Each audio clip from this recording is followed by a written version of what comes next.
arrived, my first Halloween Horror Nights. Woo! So I have an annual pass, so I was able to do something called Stay and Scream, which is you can enter the park at 5 or anytime before 5, but you can enter your Stay and Scream zone at 5, and you can kind of queue up for the houses that you are most excited to enter first. I entered the World Expo Stay and Scream because I was most interested in Slaughter Cinema 2, so I wanted early access to that house in particular and the Goblin's Feast one, but the other zone has the Insidious house and the Ghostbusters house. At this Stay and Scream, they had these beverages at the bar, and they also have it at Finnegan's for if you're doing the New York Stay and Scream.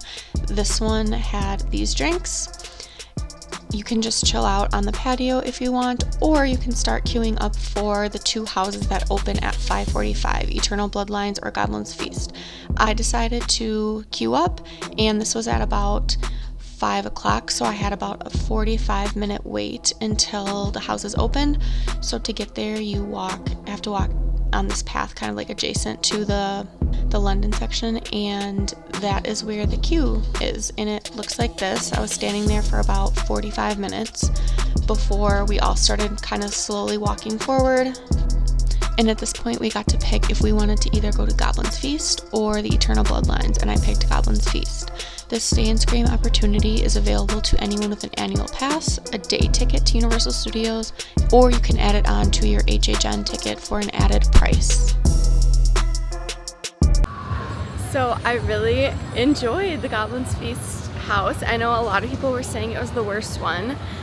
It definitely, if you are like into the super scary stuff, that might not be the one for you because it wasn't like terrifyingly scary, but it was so well themed and I just had a blast in it.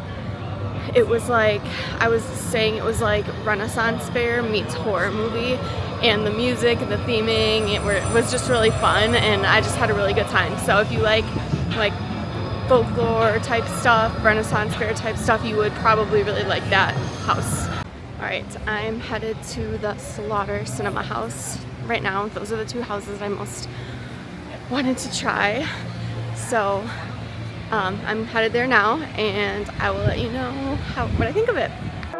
There's no recording in the houses. At the end of the video, I have a short review for the houses that I went in. I will put timestamps down in the description below.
So I got the fish and chips, and they were really good. They were smaller, like nugget type fish and chips, really crispy and not dry at all. The chips were also very, very crispy, and the tartar sauce was also very fresh and delicious.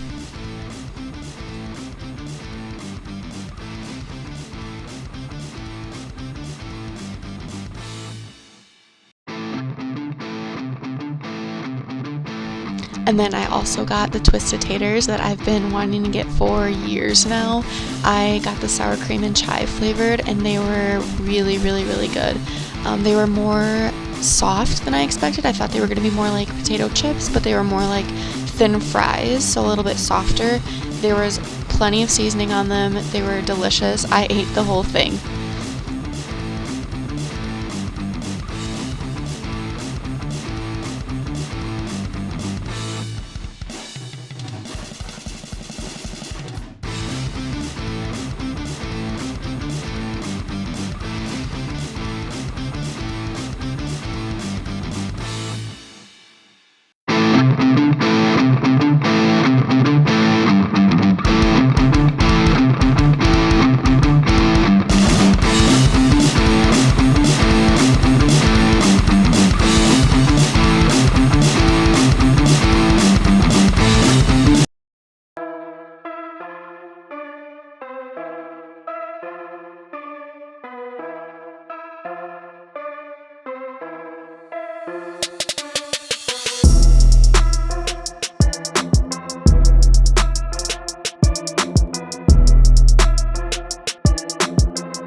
feeling peckish yet.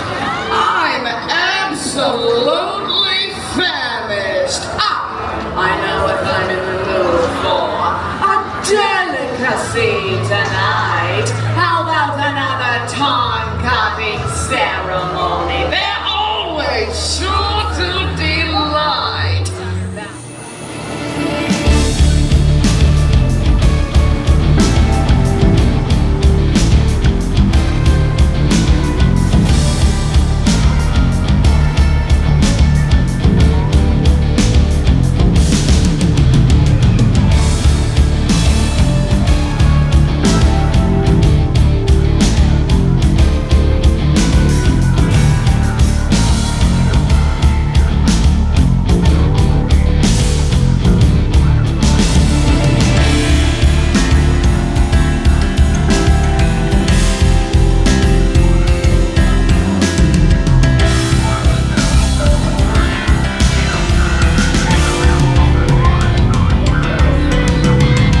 Okay, so I'm walking back to my resort and I wanted to give a couple of my thoughts because I can't record in the houses, so I wanted to share what I thought of the ones I went in. So I know that Goblin's Feast is getting a lot of hate. I really liked this one. I liked the theming. I did get some jump scares in there. It wasn't like terrifyingly scary, but I thought I did get some jump scares. I thought the theming was really well done. I really like that like Renaissance type fairy tale-ish / horror feel to it. So I really liked it. My least favorite one of the night that I did was the museum exhibit one. Wasn't my favorite. It just was in the moment it was exciting, but I really can't remember much about it now. Like I just feel like it was a little forgettable. It wasn't super scary, but it also wasn't my favorite theme wise, like how Goblins, I just really liked the theme. My favorite one of the evening was Slaughter Cinema. I did it twice. That was so fun and just like campy and good jump scares and good scares, but like also just fun and funny and just a really good time. And then I also really enjoyed the Monsters of Latin America. The theming for that one was really good. It was cute. The sets for the Monsters of Latin America were really well done in my opinion. All the sets and all the houses are just on another level, honestly. All the houses have some sort of animatronic. The shark one in Slaughter Cinema 2, really, one, when I first did the house, scared me, and two, it was just incredible. And then yeah, the super big animatronics in the monsters one was, there were some really good animatronics near the end that just really surprised me how big and good they were. But yeah, that's it for the houses. I really enjoyed all of them. I would do all of the ones that I did again. Slaughter Cinema was definitely my favorite, but that was, I know people have different opinions on that. I'm not someone who like loves the like super terrifying like every jump scare. I like good theming and a little bit of camp and fun to a house. So that's why I chose to do those ones too, because I did some research before and those were the ones I felt like were more like my speed and more what I look for in a house. So yeah, all in all, loved the houses. They were great. There are a few things I would do differently. Like for example, my feet are on fire right now, and I never believed what everyone said about how Halloween Horror Nights kills your feet, because I'm like, oh, I do theme parks all the time. They hurt. So I would not schedule a full day in the parks like I did. I did rope drop in the morning, early entry, and then I took a little break during the day, but then I got right back out there at 5 for Stay and Scream, and that was just a lot on my feet and my legs. So I don't think I would do that again unless you're planning on leaving Halloween Horror Nights a little bit early. But if you're planning on staying the whole time, I think a full park open to 2 a.m. park close with maybe like only a little break was too much on my feet. So I would definitely either just take a way longer break or just go to the park later, because my feet are on fire. And so all in all, I had a fantastic time at Halloween Horror Nights. I'm definitely coming back again next year. I survived my first Halloween Horror Nights. Woo!